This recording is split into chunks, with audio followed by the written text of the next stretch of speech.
अस्सलामुअलैकुम वरहमतुल्लाहि वबरकातुहू। दोस्तों, हज 2025 में जाने वाले हाजियों के लिए कुछ हाजियों के सवाल हैं, उसके ऊपर हम आज इंशाल्लाह बात करेंगे। और साथ ही साथ हज का खर्चा किस तरह से कम होगा और किस तरह आपका हज में कितना पैसा लगेगा, उस बारे में हम इंशाल्लाह आज बात करेंगे। तो बने रहिए मेरे साथ और देखिए पूरा वीडियो, तो आपको पूरी जानकारी मिलेगी कि किस तरह से हज में खर्चा करना है और किस तरह से आप पैसा बचा सकते हैं और हज का खर्चा कितना होगा। तो बिना देरी किए चलिए शुरू करते हैं आज का वीडियो।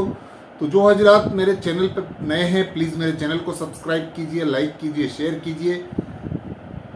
दोस्तों, हज 2025 में जाने वाले हाजियों के लिए कुछ हाजियों के सवालात हैं कि हज में हम जा रहे हैं लेकिन हमारे जो रिश्तेदार हैं उनके साथ हमारे को कवर का क्लबिंग करना है।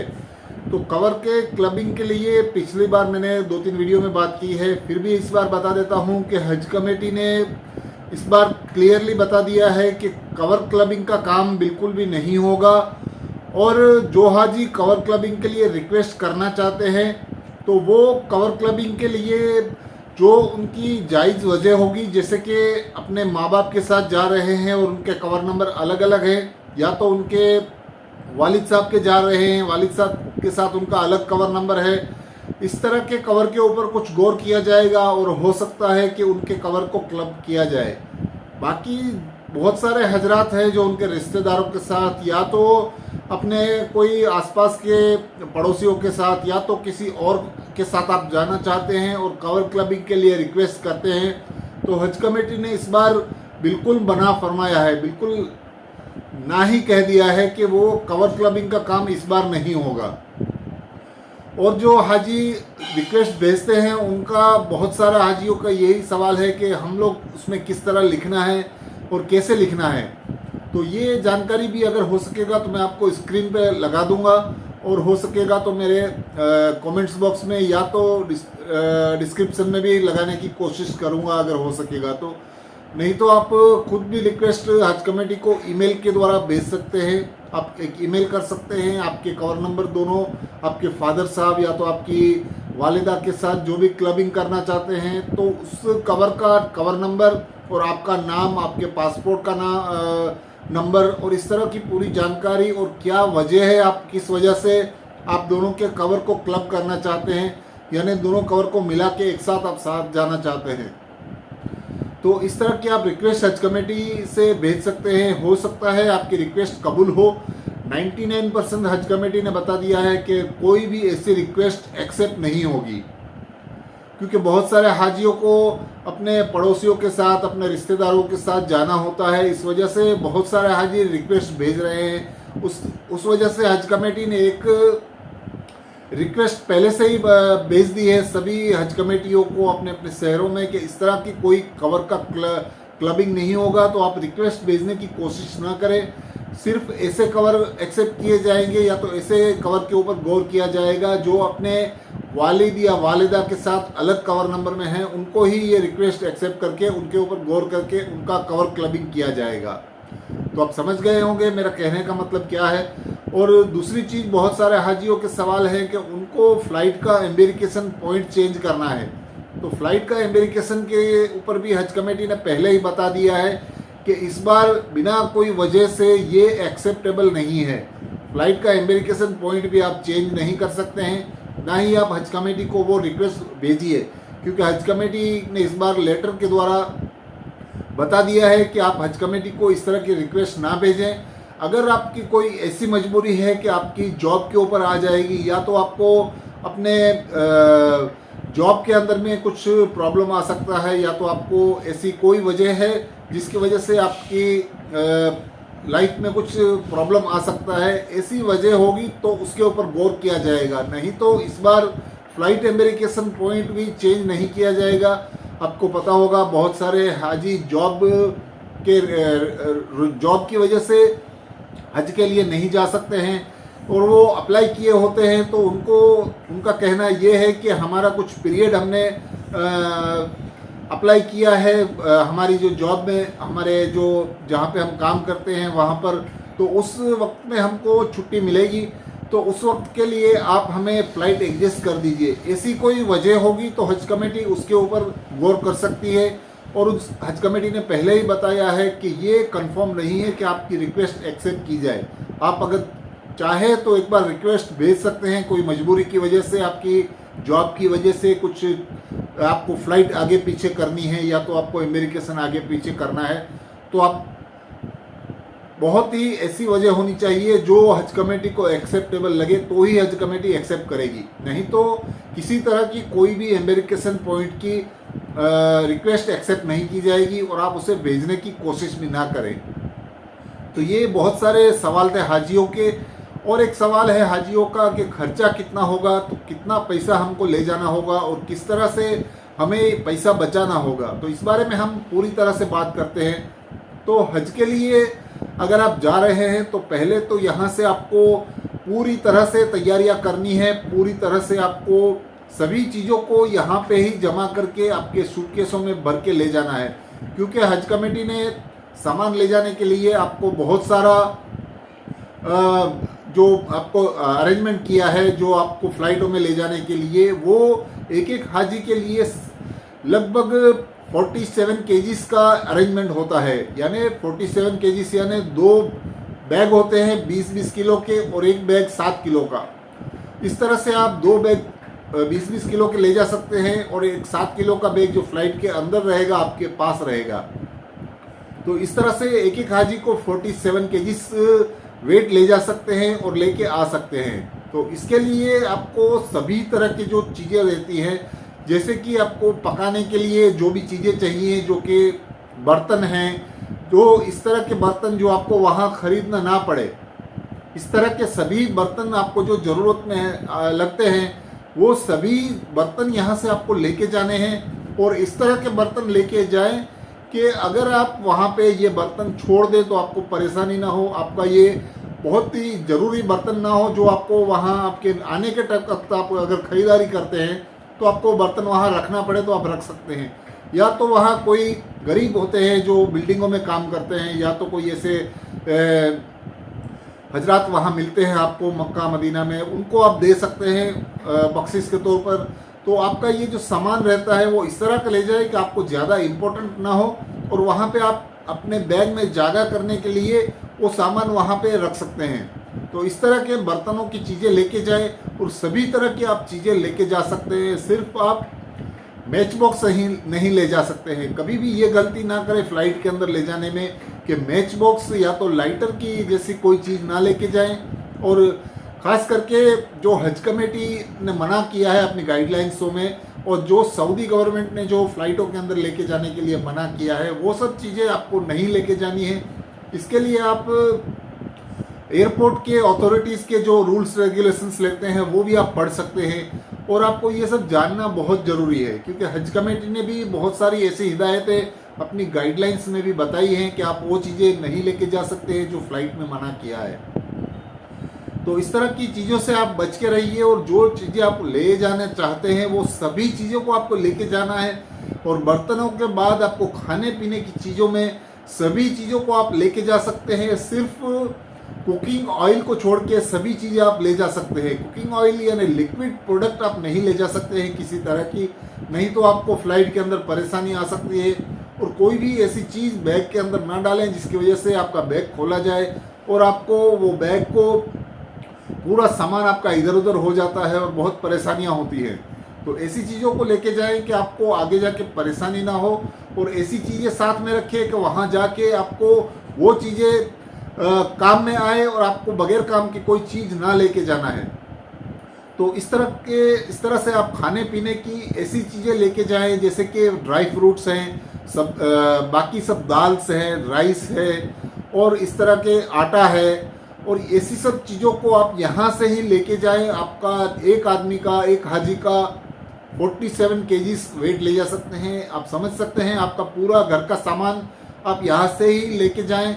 जो आपके मक्का के अंदर में जो 30 दिन रहना होता है, 30-35 दिन जो आपके मक्का में होते हैं, उस तरह का इंतज़ाम करके यहाँ से जाएं, क्योंकि मदीना शरीफ में आपको खाना बनाने की इजाज़त नहीं है। मक्का शरीफ में ही आप सिर्फ खाना बना सकते हैं। आपकी बिल्डिंग में किचन दिया जाता है और बहुत सारी फैसिलिटीज़ वहाँ पे दी जाती है।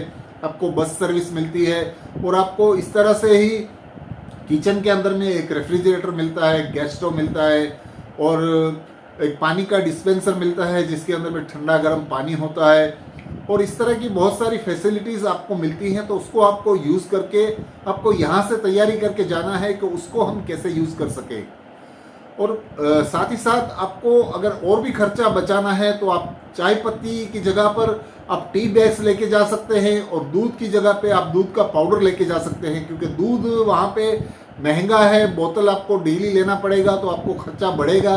तो आप बहुत सारे हाजी इस तरह से यहाँ से मिल्क पाउडर के पैकेट आते हैं, उसमें छोटे छोटे पैकेट्स भी आते हैं जो एक कप में एक पाउडर के हिसाब से वो लेते हैं, वो भी ले जा सकते हैं। नहीं तो आधे किलो का पैकेट या तो आप पाव केजी वाले पैकेट भी आते हैं मिल्क पाउडर के, वो भी लेके जा सकते हैं। इससे क्या होता है कि आपको डेली इन सब चीज़ों में वहाँ पे मसरूफ़ नहीं रहना है, क्योंकि इबादतें करनी है। आपको इंस्टेंट चाय बनानी है, इंस्टेंट कॉफ़ी बनानी है तो आपने जैसे ही पानी भी गर्म करने की ज़रूरत नहीं है, जो वाटर डिस्पेंसर वहाँ पड़ा रहता है उसके अंदर गर्म पानी भी आता है, ठंडा पानी भी आता है। आप अगर चाय बनाना चाहते हैं तो एक कप लेके उसके अंदर गर्म पानी डाल दीजिए और इसमें मिल्क पाउडर और टी बैग्स का एक बैग मिला के आप उसको इंस्टेंट टी भी बना के तुरंत पी के निकल सकते हैं। आपको फजर की नमाज के लिए जाना है, आपको इस तरह से जल्दी सुबह उठ के जाना होता है तहज्जुद पढ़ने के लिए काबतुल्लाह शरीफ के पास, तो आप जल्द से उठ के चाय पानी पी के नाश्ता करके जल्दी से जा सकते हैं। तो इस तरह की इंस्टेंट तैयारी आप साथ में रखिए।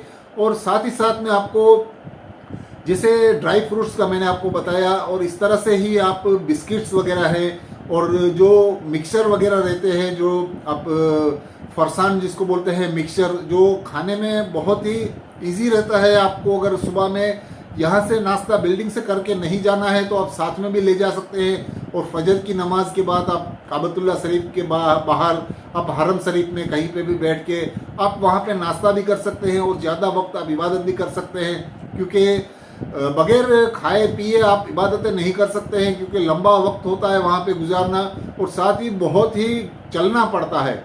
तो इस वजह से पहले आप सेहत का ख्याल रखना चाहिए और ऐसी चीज़ों को साथ में लेके जाकर रखना चाहिए कि जिसकी वजह से आपकी एनर्जी बनी रहे, आपको खाना पीना हर वक्त मिलता रहे और साथ में ही आपको इस तरह का एक छोटा सा रस्सी वाला पीछे गले में पहनने वाला बैग रखना चाहिए। जब भी आप काबतुल्लाह शरीफ या तो मस्जिद नबी में जाते हैं तो इस तरह की बैग में आपकी मेडिसिन्स है, आपके ORS के पैकेट्स हैं और ड्राई फ्रूट्स है। इस तरह की चीज़ें आपको हर बार लेके जानी है, क्योंकि कभी भी आपको वहाँ भूख लगने से आप इस तरह की चीज़ें खा सकते हैं, कमज़ोरी होने से या तो आपको डिहाइड्रेशन धूप की वजह से, अगर आप काबतुल्लाह शरीफ के तवाफ़ करते हैं तो इस तरह की चीज़ें आपको होने से आपके पास ये जो डिहाइड्रेशन होता है तो उसके लिए आपको ORS के पैकेट्स रहेंगे, तो आप तुरंत ही वहाँ जाके पानी के ग्लास में बना के पी सकते हैं। तो ये सब चीज़ें बहुत ही इम्पोर्टेंट है। साथ ही साथ आपको यहाँ से सनग्लासेस भी लेके जाने हैं, क्योंकि जो ब्लैक ग्लास रहते हैं वो धूप को आपकी आंखों से बचाते हैं और ख़ास करके जो छाते हैं अच्छी तरह से 3 फोल्ड वाले लेने चाहिए, जिस वजह से वो आपके छोटे से बैग पीछे रहता है आपके जो कंधे पे, उसके अंदर में आराम से रह जा सके। तो इस वजह से आपको उसको हाथ में उठा के हर बार नहीं घूमना पड़ेगा। तो ये बहुत ही इम्पोर्टेंट चीज़ें हैं जो यहाँ से आपको लेके जाने हैं। और भी बहुत सारी चीज़ें हैं जो आपको पता होगी कि क्या क्या आपको साथ में ले जाना है, वो सब चीज़ों की तैयारी भी आप कर लें। तो इस वजह से वहाँ जाके आपको वो चीज़ें खरीदनी नहीं पड़ेगी और वहाँ पे जितना आप पैसा बचा सकते हैं वो बचा सकते हैं। सिर्फ आपका वहाँ पे जो खर्चा होगा वो आपको कुकिंग ऑयल लेना पड़ेगा, जो आपको सब्जियाँ लेनी होती है, या तो आप अगर चिकन मटन खाना चाहते हैं तो वो भी आप ले सकते हैं, वो भी बहुत महंगा नहीं है। वहाँ पर मेरे हिसाब से 19-20 रुपये का एक चिकन का पैकेट आ जाता है। वो आपको घर में आपकी बिल्डिंग में फ्रिज रहता है, उसके अंदर में आप रख के 2-3 बार बना सकते हैं। तो इस तरह की तैयारियों में आपका पैसा बच सकता है। आप सब्जियां सिर्फ लेनी होती हैं, आपको कुकिंग ऑयल लेना होता है और बाकी डेली रूटीन में आपकी ज़्यादातर वक्त इबादत में गुजरता है। अगर आप वहाँ ख़रीदारी में या तो चीज़ों में ही लग जाते हैं, आपके जो रूटीन डेली रहता है उसके हिसाब से आप सब्जियां लाना ये सब मार्केटिंग करने में लग जाते हैं, तो आप इबादतें नहीं कर सकते हैं। इस वजह से आप तैयारी इस तरह करके जाएं कि आपको वहाँ पे कम से कम चीज़ें लेनी हो और आपका पैसा वहाँ रियाल में ज़्यादा खर्चा ना हो। तो इस तरह से आपका डेली रूटीन हो जाता है और जो मेन जो चीज़ें रहती हैं वही आपको वहाँ से लेनी पड़ती हैं, बाकी सभी चीज़ें आप यहाँ तैयारी करके जा सकते हैं। और मदीना शरीफ की हम बात करें तो जो मदीना शरीफ में हाजियों को जो 8-9 दिन रखा जाता है, उसके अंदर में वहाँ पे पकाने की सहूलत नहीं रहती है। तो आप यहाँ से उसके लिए जो मैंने ड्राई फ्रूट्स बताए हैं या तो कोई ऐसे मिक्सचर वगैरह हैं जो नमकीन रहते हैं, उस तरह की चीज़ें भी आप मॉर्निंग ब्रेकफास्ट के लिए जल्द से जल्द नाश्ता करके आप मस्जिद नबवी जाने के लिए ले सकते हैं। और बाकी वक्त के अंदर में वहाँ पे जो मदीना शरीफ की बिल्डिंगें रहती है वहाँ पे बहुत सारे केटरिंग वाले आते हैं, वो भी अपना खाना बहुत सारे हाजी उसमें बुक करवा देते हैं। तो वो जो भी नमाज का वक्त होता है जोहर के बाद या तो इशा के बाद वो आपको दे के जाते हैं। तो वहाँ पे इस तरह की भी फैसिलिटी आपको मिल सकती है। और अगर आप वहाँ पे आपको ये खाना अच्छा नहीं लगता हो तो मस्जिद बिलाल के पास बहुत ही सस्ता और अच्छा खाना मिल सकता है आपको। वहाँ पे होटलें रहती हैं, वहाँ पे जाके आप रेस्टोरेंट में खाना खा सकते हैं। वहाँ पे कम से कम 15 रियाल के आसपास, 20 रियाल के आसपास, या तो अगर आप 2 आदमी हैं तो कम से कम 25 रियाल के अंदर 2 आदमी भी खा सकते हैं। तो इस तरह से आप अपना पैसा बचा सकते हैं हज के अंदर में। और बहुत सारी आपकी जो खर्च रहता है वो रियाल के अंदर में आपको कम हो जाता है। जो तैयारी आप यहाँ से करके जाते हैं वो उतनी चीज़ें आपको वहाँ कम लेनी पड़ती हैं, क्योंकि वहाँ पे ज़्यादा खर्चा आपको सिर्फ ज़ियारतों के लिए जाना है मक्का शरीफ में, या तो आपको मस्जिद आयशा जाना है। मस्जिद आयशा जाने के लिए भी आपको ज़्यादा खर्चा नहीं होता है, बहुत से ज़्यादा आप देखेंगे तो 5 रियाल से 10 रियाल लगता है। ज़्यादातर 5 रियाल ही लेते हैं मस्जिद आयशा जाने का, और वापस वहाँ से मस्जिद आयशा से आपको काबतुल्लाह शरीफ छोड़ देते हैं वो 10 रियाल के अंदर, 15 रियाल के अंदर। तो इस तरह से आप बहुत कम खर्चे के अंदर में बहुत ही अच्छी तरह से हज कर सकते हैं। शर्त यह है कि आप यहाँ से हर चीज़ की तैयारी करके जाएं, सभी ऐसी चीज़ों को लेके जाएं जो आपको वहाँ ज़रूरत में लगती है। इस वजह से आपका वहाँ पे रियाल में खर्चा ज़्यादा नहीं लगेगा। और एक सवाल हाजियों के मन में है कि कितना पैसा हम यहाँ से लेके जाएं या तो कितने रियाल हम यहाँ से लेके जाएं। तो इस बारे में भी हम बात करेंगे इंशाल्लाह। रियाल के खर्चे के हवाले से हम बात करें तो एक हाजी के लिए जो रियाल लेके जाना पड़ता है उसके अंदर में अलग अलग तरह के खर्चे रहते हैं, जिससे कि जो जवान जो हाजी रहते हैं, जो आराम से हज कर सकते हैं, जो कि चल फिर सकते हैं आराम से, सभी ज़ियारतें सभी चीज़ें आप चल के कर सकते हैं, ऐसे हाजियों के लिए खर्चा कम होता है। क्योंकि जो हाजी बीमार हैं, जो आदमी चल फिर नहीं सकते हैं, उनके लिए थोड़ा खर्चा बढ़ सकता है। क्योंकि जो उम्रा करते हैं, उम्रे करने के अंदर में बहुत सारे हाजियों को व्हील चेयर की ज़रूरत होती है तवाफ़ करने में या तो सही करने में, उनका थोड़ा पैसा खर्चा वहाँ पे हो जाता है, इस वजह से उनका खर्चा बढ़ जाता है। तो इस तरह की तैयारियाँ भी उनको रखनी है, इस तरह से वो पैसों का एडजस्टमेंट करके यहाँ से लेके जाना है। और जो हज के 5 दिन रहते हैं उसके अंदर में भी आप मीना, मुज़दलिफ़ा और अराफात के अंदर जाते हैं, वहाँ पे आपको व्हील चेयर की ज़रूरत होती है। तो व्हील चेयर आप यहाँ से भी लेके जा सकते हैं, उसमें भी पैसा बचा सकते हैं। सिर्फ शर्त यह है कि व्हील चेयर चलाने वाला होना चाहिए आपके साथ में, जो आपके रिश्तेदार, आपके भाई, आपके जो बेटे हैं, उनको साथ रखने से आपका पैसा बच सकता है। क्योंकि वहाँ पे व्हील चेयर ले जाने से आपको पैसा बचेगा। अगर वहाँ पे आप व्हील चेयर करते हैं तो आपको एक व्हील चेयर का आपको एक जगह पे जियारत कराने का, जैसे जमरात पे लेके जाते हैं तो वहाँ पे 500-500 रियाल मांगते हैं एक दिन के शैतान को कंकरियाँ मारने का। तो इस तरह से खर्चा बढ़ जाता है आपका। उस हिसाब से आप अपनी तैयारी रखिए। बहुत सारे हाजी 5 दिन हज में ज़्यादा पैसा लेके नहीं जाते हैं, सिर्फ खर्चे के लिए थोड़ा बहुत लेके जाते हैं, या तो रूम पे रखते हैं या तो इंडिया से ही लेके नहीं आते हैं। तो वहाँ पे ज़्यादातर रियाल उनको वहीं पे खर्च हो जाते हैं। तो इस तरह की तैयारियां रखनी है। आप व्हील चेयर भी लेके जाएंगे तो आपको वहाँ आसानी रहेगी। हज कमेटी की तरफ से व्हील चेयर के लिए कोई अलग लगेज का चार्ज नहीं है, कोई व्हील चेयर के लिए फ़्लाइट में आपको पाबंदी नहीं है, आप यहाँ से लेके जा सकते हैं। इस तरह की बहुत सारी चीज़ें हैं जो आपको ख्याल रखना है। और जो हाजी जो हज कर सकते हैं, जो जवान हैं, उनके लिए जो खर्चे की हम बात करें, जो उनको वहाँ पे ज़्यादातर पैसा उस चीज़ में नहीं लगेगा जो व्हील चेयर वगैरह है या तो टैक्सियों में है। उन चीज़ों में अगर कम पैसा लगाएंगे तो आपका हज मेरे हिसाब से 50 से 60 हज़ार रुपये आपको यहाँ से लेके जाना होगा, यानी कम से कम 2500 से 3000 रियाल या तो ज़्यादा से ज़्यादा 3500 रियाल लेके जाना होगा, जिसमें आपका पूरा हज एक आदमी का पूरा कंप्लीट हो जाएगा। वहाँ पे आप खरीदारी भी करके लेके आ सकते हैं, खजूरें भी लेके आ सकते हैं और सभी तरह की चीज़ें आप रिश्तेदारों के लिए साथ में लेके आ सकते हैं।